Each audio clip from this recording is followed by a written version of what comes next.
여호와의 분노의 매로 말미암아 고난 당하는 자는 나로다. 나를 이끌어 어둠 안에서 걸어가게 하시고 빛 안에서 걸어가지 못하게 하셨으며 종일토록 손을 들어 자주 나를 치시는도다. 나의 살과 가죽을 쇠하게 하시며 나의 뼈들을 꺾으셨고 고통과 수고를 쌓아 나를 애우셨으며 나를 어둠 속에 살게 하시기를 죽은 지 오랜 자 같게 하셨도다.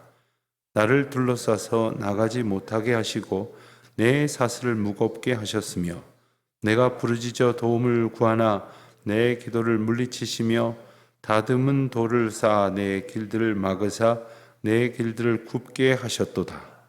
그는 내게 대하여 엎드려 기다리는 곰과 은밀한 곳에 있는 사자 같으사 나의 길들로 치우치게 하시며 내 몸을 찢으시며 나를 적막하게 하셨도다. 활을 당겨 나를 화살의 관역으로 삼으시며 화살통의 화살들로 내 허리를 맞추셨도다. 나는 내 모든 백성에게 조롱거리 곧 종일토록 그들의 노랫거리가 되었도다. 나를 쓴 것들로 배불리시고 쑥으로 취하게 하셨으며 죄악들로 내 이를 꺾으셨고 죄로 나를 덮으셨도다. 주께서 내 심령의 평강에서 멀리 떠나가게 하시니 내가 복을 내어버렸으며 스스로 이르기를 나의 힘과 여호와께 대해서 끊어졌다 하였도다. 아멘. 예레미야의 눈앞에는 이스라엘 백성들, 즉 유다의 고통이 있었습니다. 그런데 그는 이 고통을 자기와 상관없는 것으로 여기지 않고 자기가 겪는 고통으로 받아들이고 그렇게 고백을 하고 있습니다.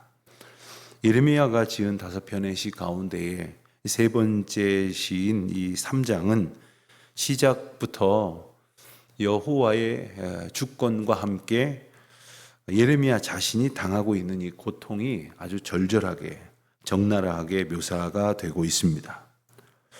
그가 고백하는 그 묘사를 보면 여호와께서 내리신 이 고통이 얼마나 무섭고 그리고 상상할 수도 없을 만큼 괴로운 것인지를 우리에게 일러주고 있습니다. 여러분, 우리가 고통을 느낍니다마는 고통을 다 묘사할 수가 없을 겁니다. 이 고통이라는 것이 우리의 알고 있는 몇 마디 표현으로 우리가 가지고 있는 그러한 우리의 어떤 필설로 형언할 수 있는 그 한계를 넘어설 때가 너무나도 많기 때문에 그렇습니다. 우리의 감정을 표현하는 것에 사실 우리가 그렇게 익숙하지도 않지만 특별히 우리가 고통을 겪고 있는 그 쓰라림을 표현하는 것은 참으로 제한적일 것입니다. 그런 의미에서 보면 오늘 우리가 읽은 예레미야 3장에 예레미야가 고백하는 그 고통보다도 더 큰 아픔이 그리고 더 큰 괴로움이 그에게 있었을 것을 이제 짐작할 수 있게 됩니다. 예레미야가 오늘 우리가 읽은 말씀에서 고백하듯이 이 유다가 당하는 고통을 자기의 고통으로 그리고 예레미야서 전체를 통틀어서 볼 때에 가장 마음 아픈 표현들로 가득한 이 오늘 구절은 그가 가지고 있는 이 아픔이 바로 하나님께서 내게 잠깐 보게 하시거나 그리고 다른 사람들의 일로 듣게 하신 그러한 일들의 정도가 아니라 지금 내게 하나님께서 이 아픔을 주셨다. 그러니까 나로 하여금 이 아픔을 겪게 하셨다. 여러분, 이것은 내가 겪게 되었다. 누군가가 겪는 것을 들어서 보아서 알게 되어 마음이 아프다 하는 것과는 차원이 다른 겁니다. 다른 사람들의 문제로 내가 고통을 겪을 때도 있지만 그리고 이 시대적 아픔 가운데 우리가 함께 고통을 당할 때도 있지만 오늘 이 예레미야 애가의 저자는 하나님께서 이 고통을 내게 주셨다. 여러분, 이 말이 좀처럼 받아들이기가 쉬운 것은 아닙니다. 어떻게 하다가 병을 이렇게 앓게 되었습니까? 라고 묻는다면 저희 집안 내력입니다. 이런 얘기하는 건 무슨 뜻이겠습니까? 내 탓이라기보다는 조상 탓입니다. 저희 동네에 공기가 아주 안 좋습니다. 이건 환경을 탓하는 것입니다. 요즘 이 유행병이, 전염병이 유행하지 않습니까? 어떤 시대적 상황을 탓하는 것이 될 것입니다. 그렇게 해서 우리가 당하는 고난을 뭔가 내 책임이 아닌 것으로 이렇게 자꾸 이렇게 밀쳐내 버림으로 나와 분리시키려고 하는 것이 인지상정이지만, 하나님께서 내게 이 고난을 주셨습니다. 이렇게 받아들인다고 하는 것은 결코 쉬운 일이 아닙니다. 그러나 여기에서부터 진정한 해법이 시작이 됩니다. 왜냐하면 하나님께서 내게 주셨으면 하나님께서 뜻과 계획을 가지셨다는 것이고, 그 가운데에 멸망으로 그쳐지는 것이 아니라 하나님께서 보게 하시는 우리의 죄를 보므로 자복하여 주님을 향하여 다가가고 우리의 회개의 은혜를 구할 때 하나님께서 우리의 손을 붙들어 주시고 다시금 이 모든 고통에서 우리를 구원하여 주실 것이기 때문에 그렇습니다. 그렇기 때문에 내게 속한 이 고통이 주님이 주신 것입니다 라고 고백하는 것은 결코 쉬운 일이 아니지만, 그것이야말로 우리가 당하는 고난의 궁극적인 해법이라고 하는 것을 알아야 합니다. 우리가 크고 작은 어려움을 겪습니다. 그런데 그때에도 마찬가지입니다. 하나님, 이때에 나를 어떻게 이끄시렵니까? 제가 주님을 온전히 의지하고 주께서 고치시고 회복하신 은혜를 따라서 이 모든 것이 주께서 인도하시고 또한 허락하신 그런 아픔이요 연단인 것을 내가 압니다 라고 고백하는 순간, 우리는 그 모든 상황 가운데에 인도자이시고 주권자이신 주님을 바르게 의지하게 될 것입니다. 오늘 우리가 읽은 말씀의 표현들을 조금 살펴본다면, 이건 정말 간단한 일이 아닌 그야말로 하나님과 나 사이에 하나님께서 내게 주시는 전 영역적인 고난이라고 하는 것을 보게 됩니다. 몇 가지 표현을 살펴보면 1절에 여호와의 분노의 매로 말미암아 고난당하는 자가 바로 납니다. 바로 내가 바로 여호와의 분노의 매로 고난을 당하는 사람입니다. 이런 말을 쉽게 할 수 있는 것이 아닙니다. 하나님을 향한 전적인 신뢰, 그리고 자기의 죄를 향한 전적인 성찰이 없이는 나올 수 없는 표현입니다. 2절을 보면 나를 이끌어 어둠 안에서 걸어가게 하시고 빛으로는 걸어가지 못하게 하셨다고 고백을 합니다. 또한 종일토록 손을 들어 자주 나를 치셨다. 4절에는 나의 살과 가죽을 쇠하게 하셨으며 뼈들을 꺾으셨다. 고통과 수고로 나를 애우셨다. 나를 둘러싸셨다는 말입니다. 이 오늘 말씀엔 계속해서 이 나라고 하는 표현이 나옵니다. 그리고 나와 고난에 대한 표현이 함께 나오면서 이 고난이 나와 상관없는 것이 아니라 내가 어떻게 알게 됐거나 내가 어떻게 보게 된 남의 일이나 객관적인 어떤 상황이나 사건이 아니라 내게 주신 사건으로 이렇게 계속해서 묘사를 하게 하십니다. 결정적인 표현을 보면 6절에 보면 나를 어둠 속에 살게 하시기를 죽은 지 오랜 자 같게 하셨도다. 죽은 지 오래되었다고 하는 것은 그야말로 아무런 소망이 없고 또 없으면서도 그 형편이 결코 소생되어지지 않은 채 너무나 오래도록 지속되었다는 것을 의미합니다.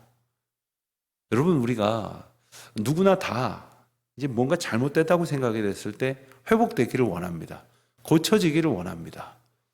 우리 몸에는 이 자생력이라는 것이 있습니다. 또 우리 지구 환경에, 우리가 살아가는 이 환경 속에서는 하나님께서 주시는 어떤 자정의 능력이 있습니다.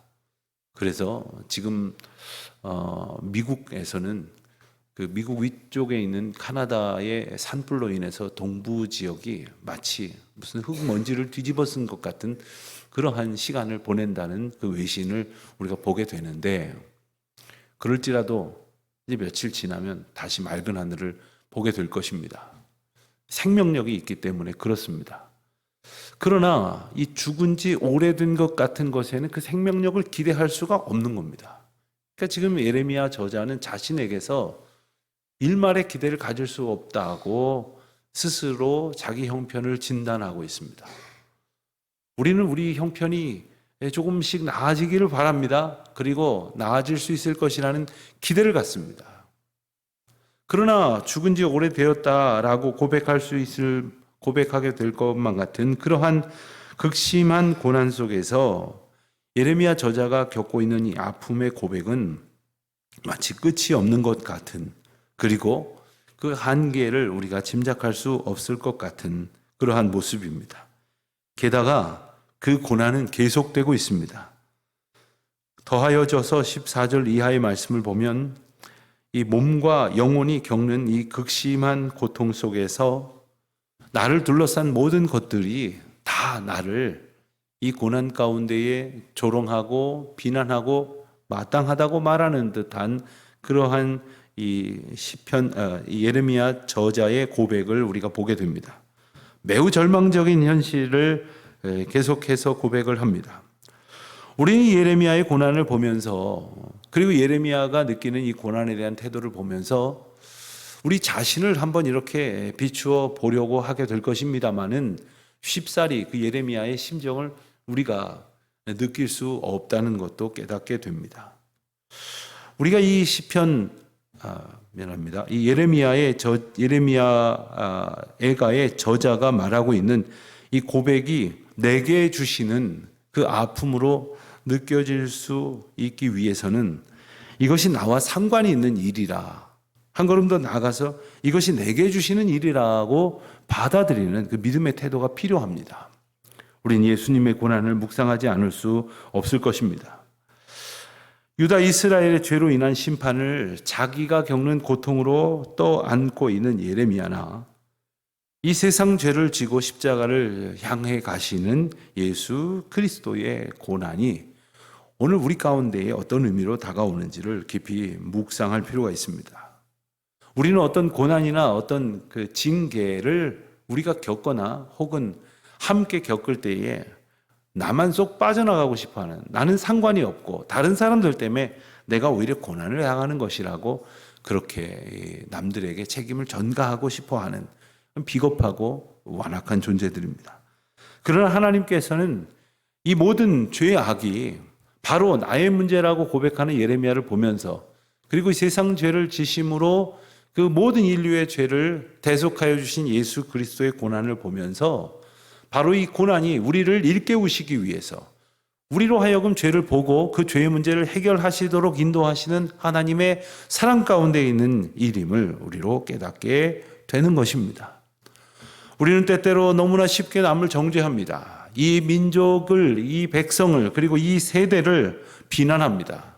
그러나 하나님께서 이 아픔과 시련 속에, 그리고 정말 어지럽고 죄악으로 가득하여져서 차마 눈을 뜨고 볼 수 없을 것 같은 이 시대의 현실 속에서 이 아픔을 동일한 고통으로 우리로 겪게 하시는 이유는 나를 의인화하고 남을 정죄하도록 판단하도록 하심이 아니라 이 아픔 가운데 예레미야가 받아들였던 것처럼, 예수 그리스도께서 짊어지셨던 것처럼 이 회개가 바로 오늘 우리에게 있어야 할 것이고, 그리고 고난을 당하고 있는 이 백성, 이 시대를 위하여 바로 우리가 자복하고 하나님의 긍휼을 얻어야 할 기도의 사람으로 우리를 부르셨다고 하는 사실을 우리는 기억해야 할 것이겠습니다.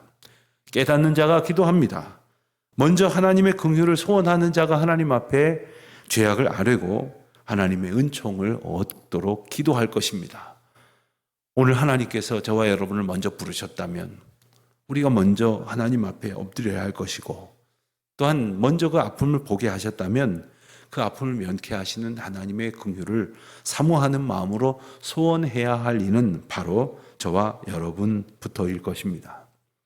특별히 아픔을 겪고 있는 사람들의, 또 고통을 겪고 있는 사람들의 그 쓰라린 소식들을 끊임없이 듣는 이런 어지러운 시대 속에서 우리는 하나님께서 보게 하시는 은총임을, 그리고 하나님께서 깨우쳐 회개케 하시는 은혜의 시간임을 깨닫는, 그리고 그로부터 하나님께서 우리를 고치시는 은혜가 시작된다는 것을 하나님 앞에 찬송할 수 있는 저와 여러분 되시기를 주님의 이름으로 축원드립니다. 하나님 아버지, 저희가 겪는 아픔은 저희의 죄로 인함임에도 불구하고 저희는 저희가 겪어야만 하는 이 아픔 속에서도 남을 탓합니다. 하나님께서는 이스라엘 백성들의 죄를 보게 하심으로 슬픈 마음으로 기도하게 하셨던 예레미야로, 또 세상 죄를 지고 십자가를 지신 예수 그리스도를 보게 하심으로 저희에게 다시 고치시고 싸매시고 낫게 하시는 주님의 사랑을 보게 하십니다.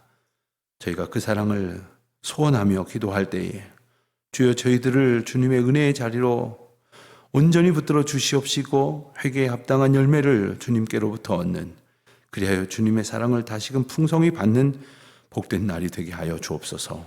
예수님의 이름으로 기도드립니다. 아멘.